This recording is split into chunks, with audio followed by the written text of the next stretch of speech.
Hi friends, అందరికీ నమస్కారం. Welcome to my channel. ఈరోజు మన ఛానల్లో మరొక కొత్త రెసిపీ వచ్చేసి జంతికలను చాలా క్రిస్పీగా గుల్లగా ఎలా చేయాలో చూద్దామండి. మేమైతే వీటిని మురుకులని కూడా అంటామండి. మురుకులు లేదా మడుగులని కూడా అంటాము. కొందరైతే జంతికలని కూడా అంటారు. ఈ మురుకులను అయితే చాలా సులభంగా క్రిస్పీగా ఉండేటట్టు ఎలా చేయాలో నా పద్ధతిలో చూపిస్తున్నానండి. మీరు కూడా ఇలా ఒకసారి ట్రై చేసి చూడండి. చాలా సులభంగా చేసుకోవచ్చు. అలాగే ఫ్రెండ్స్, మా ఛానల్ని ఇంతవరకు సబ్స్క్రైబ్ చేసుకోకపోతే సబ్స్క్రైబ్ చేసుకోండి అండ్ లైక్ చేయండి, షేర్ చేయండి. ప్లీజ్ సపోర్ట్ చేయండి. మరి ఇప్పుడు టేస్టీగా ఉండే, గుల్లగా క్రిస్పీగా ఉండే ఈ మురుకులను ఎలా చేయాలో చూసేద్దాం. మురుకులను చేయడానికి ముందుగా ఒక బేషన్ తీసుకొని నేనైతే ఇక్కడ శనగపిండిని తీసుకున్నానండి. ఈ శనగపిండి వచ్చేసి ఒక 700 గ్రామ్స్ వరకు ఉంటుంది. ఈ పిండి వచ్చేసి బయట మార్కెట్లో తీసుకున్నాను, అందుకే దీనిలో నేను ఎక్కువ బియ్యపిండి కలపట్లేదు. ఒక 2 కప్పుల వరకు బియ్యపిండిని కలుపుతున్నాను. ఇలా బియ్యపిండిని కలిపిన తర్వాత పిండిని మొత్తం ఒకసారి బాగా కలుపుకోవాలి. మీరు కనుక శనగపప్పును తీసుకొని మిల్లులో పట్టించేది ఉంటే ఒక 1/2 కేజీ వరకు శనగపప్పును తీసుకొని ఎండలో ఎండబెట్టి అందులో ఒక 1/4 కేజీ వరకు బియ్యం వేసుకొని మెత్తగా మిల్లులో పట్టించుకోండి. అలాగైనా మురుకులు క్రిస్పీగా చాలా బాగా వస్తాయి. ఇప్పుడు ఈ శనగపిండిలోకి ఒక 2 టీ స్పూన్ల వరకు కారం వేసుకోవాలి. ఒక 1/2 టీ స్పూన్ వరకు పసుపు, రుచికి తగినంత సాల్ట్ని కూడా వేసుకొని పిండిని పక్కకు పెట్టుకోవాలండి. కొంచెం కలర్ కోసం ఇక్కడ పసుపు వేసుకుంటున్నాను. మీకు పసుపు నచ్చకపోతే స్కిప్ చేయొచ్చు. ఇలా అన్నీ వేసిన తర్వాత పిండిని పక్కకు పెట్టుకోండి. ఇప్పుడు ఒక చిన్న మిక్సీ జార్ తీసుకొని ఇందులోకి ఒక 1/2 టీ స్పూన్ వరకు జీలకర్ర, మరొక 1/2 టీ స్పూన్ వరకు వామును వేసుకొని మెత్తని పొడిలాగా గ్రైండ్ చేసుకోండి. ఇలా మెత్తని పొడిలాగా గ్రైండ్ చేసుకుంటేనే మనం మురుకులు చేసేటప్పుడు మురుకుల గొట్టంలో హోల్స్లో తట్టుకోకుండా ఉంటుందండి. ఇప్పుడు ఈ మెత్తని పొడిలోకి 2 వెల్లుల్లి గడ్డలను ఇలా పొట్టు తీసుకొని వేసుకోవాలి. దీన్ని కూడా మెత్తగా గ్రైండ్ చేసుకోవాలండి. ఫస్ట్ ఒకసారి గ్రైండ్ చేసుకున్న తర్వాత దీనిలోకి కొన్ని వాటర్ వేసుకుంటూ మెత్తగా గ్రైండ్ చేసుకోవాలి. వెల్లుల్లి రెబ్బలు అయితే కంపల్సరీగా పొట్టు తీసుకొని వేసుకోవాలండి. ఎక్కడ కూడా రవ్వ పలుకులు లేకుండా మెత్తగా గ్రైండ్ చేసుకోవాలి. ఇప్పుడు ఈ మెత్తగా గ్రైండ్ చేసుకున్న వెల్లుల్లి పేస్ట్ని మనం కలుపుకున్న పిండిలోకి వేసుకోవాలి. ఈ పిండిలోకి మొత్తం వేసుకున్న తర్వాత ఇలా మిక్సీ జార్లో కొన్ని వాటర్ వేసుకొని కూడా వేసుకోవాలండి. ఇలా వెల్లుల్లి పేస్ట్ని వేసిన తర్వాత పిండిని మొత్తం ఒకసారి బాగా కలుపుకోవాలి. మనం వేసిన ఉప్పు, కారం, వెల్లుల్లి పేస్ట్ మొత్తం పిండిలో కలిసే విధంగా చేతితో బాగా కలుపుకోవాలండి. ఇలా చేతితో బాగా కలిపిన తర్వాత ఒకసారి టేస్ట్ చేసి చూడండి పిండిని. సాల్ట్ అనేది కరెక్ట్గా సరిపోయిందో లేదో. ఇక్కడ కొద్దిగా సాల్ట్ తక్కువైపోయిందండి, అందుకే మరి కొంచెం సాల్ట్ వేస్తున్నాను. ఇప్పుడు ఈ పిండిలోకి ఒక 1/2 టీ స్పూన్ వరకు ఇంగువ కూడా వేసుకొని పిండిని మొత్తం ఒకసారి బాగా కలుపుకోండి. ఇలా ఇంగువ నచ్చకపోతే స్కిప్ చేయొచ్చు. ఇలా ఇంగువ వేస్తే కూడా మడుగులు అనేవి టేస్టీగా ఉంటాయండి. ఇప్పుడు ఇందులోకి కొన్ని వాటర్ వేసుకుంటూ పిండిని మొత్తం బాగా కలుపుకోవాలి. పిండిని మొత్తం ఇలా బాగా కలిపిన తర్వాత పిండి అనేది కన్సిస్టెన్సీ ఈ విధంగా ఉండాలండి. మరీ బాగా గట్టిగా ఉండకుండా ఇలా సాఫ్ట్గా ఉండాలండి. అప్పుడే మనకి మురుకులు అనేవి పర్ఫెక్ట్గా వస్తాయి.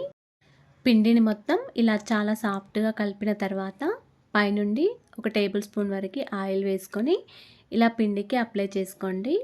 అప్పుడు మనకి పిండి అనేది చేతికి అంటుకోకుండా ఉంటుంది.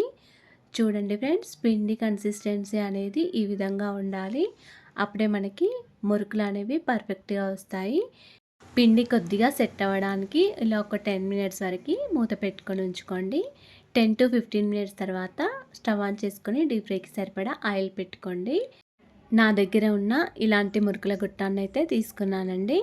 ఇప్పుడు ఇందులోకి చిన్న హోల్స్ ఉన్న బిళ్ళని తీసుకొని ఇందులోకి పెట్టేసి ఇలా మురుకుల గొట్టంలోకి కొద్దిగా ఆయిల్ని అప్లై చేసుకోవాలండి. ఇలా కొంచెం ఆయిల్ని అప్లై చేసుకోవడం ద్వారా మనం పిండి వేసి మురుకులు వేసేటప్పుడు ఎక్కువగా ప్రెస్ చేయకుండా చాలా సాఫ్ట్గా మురుకులు పడతాయి.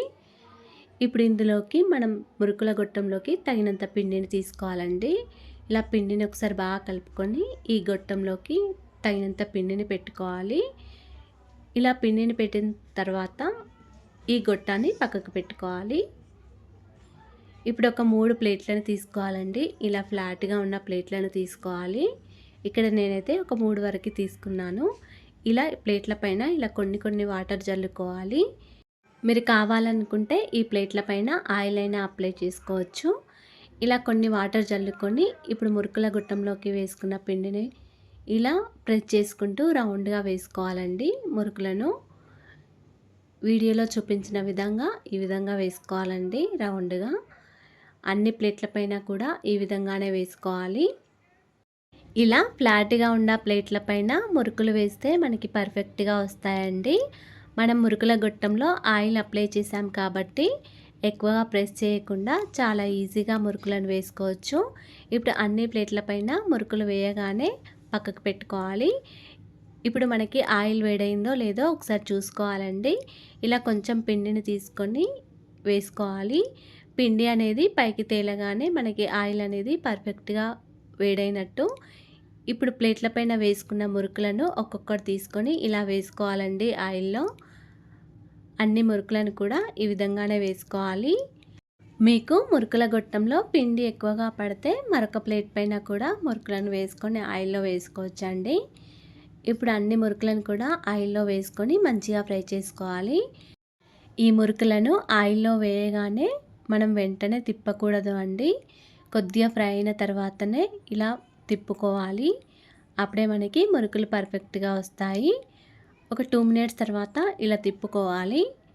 ఇలా తిప్పుకొని మరొక సైడ్కి కాల్చుకోవాలండి. స్టవ్ని హై ఫ్లేమ్లో పెట్టుకుంటూ ఇలా మంచి కలర్ వచ్చే వరకు ఫ్రై చేసుకోవాలి మురుకులని. అప్పుడే మనకి మురుకులు క్రిస్పీగా ఉంటాయండి. ఇప్పుడు ఈ మురుకులను ఒక్కొక్కటిని తీసుకొని స్ట్రైనర్లో వేసుకోవాలి. ఆయిల్ కొంచెం పోయేదాకా ఈ స్ట్రైనర్ని ఒక 50 సెకండ్స్ వరకు ఇలాగే ఉంచుకోవాలండి. ఇలా ఆయిల్లో నుంచి తీసిన మురుకులను పక్కకు పెట్టుకోవాలండి. ఇప్పుడు మళ్ళీ మురుకుల గొట్టంలోకి మళ్ళీ కొంచెం ఆయిల్ని అప్లై చేసుకొని మళ్ళీ తగినంత పిండిని వేసుకొని ఈ ప్లేట్ల పైన మళ్ళీ వాటర్ అప్లై చేసి ఈ విధంగా రౌండ్గా మురుకులను వేసుకోవాలండి. ఇలా మురుకులను వేసిన తర్వాత మళ్ళీ ఒక్కొక్క ప్లేట్ని తీసుకొని ఈ మురుకులను స్లోగా ఆయిల్లోకి వదలాలండి.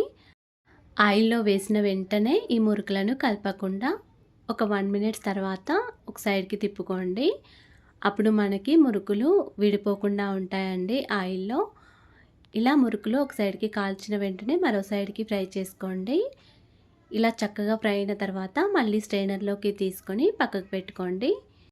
పిండిని మొత్తం కూడా ఈ విధంగానే ప్లేట్ల పైన మురుకులు వేసుకొని ఆయిల్లో వేసుకొని కాల్చుకోవాలి.